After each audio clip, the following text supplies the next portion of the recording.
சென்னையை அடுத்த பொன்னேரி அருகே உங்க கனவு சொல்லுங்க திட்டத்தை முதலமைச்சர் ஸ்டாலின் தொடங்கி வைத்தார்.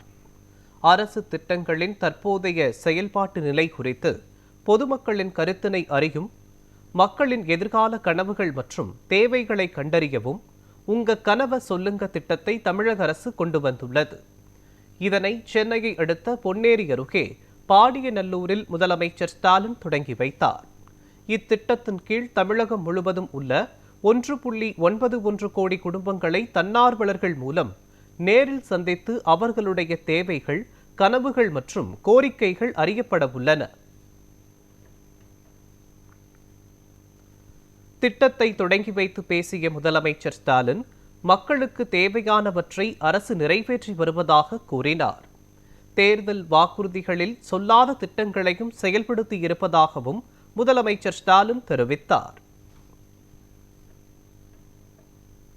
அனைவருக்கும் அனைத்துமான தமிழ்நாடு அப்படின்னு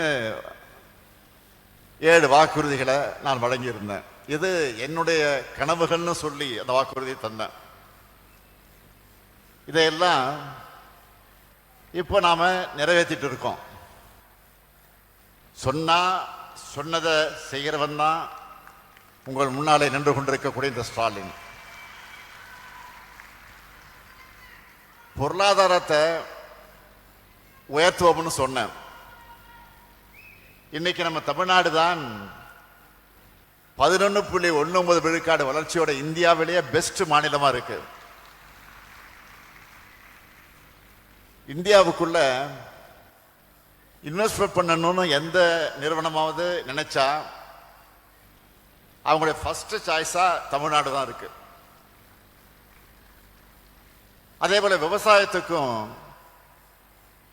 பாசன பரப்பு அதிகமாயிருக்கு, விளைச்சல் அதிகமாயிருக்கு, லாபம் தர தொழிலா மாறி இருக்கு. இந்தியாவிலே கல்விக்காக தமிழ்நாடு செய்கிற அளவுக்கு எந்த மாநிலமும் செய்யலன்னு பெருமையோடு சொல்ற அளவுக்கு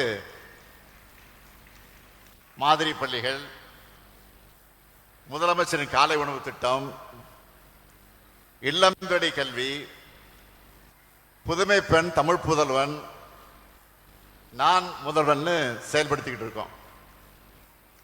நம்ம பிள்ளைங்களும் பள்ளி கல்வி, உயர்கல்வி, போட்டித் தேர்வுகள் எல்லாத்துலயும் அடிச்சு தூள் கிளப்புறாங்க.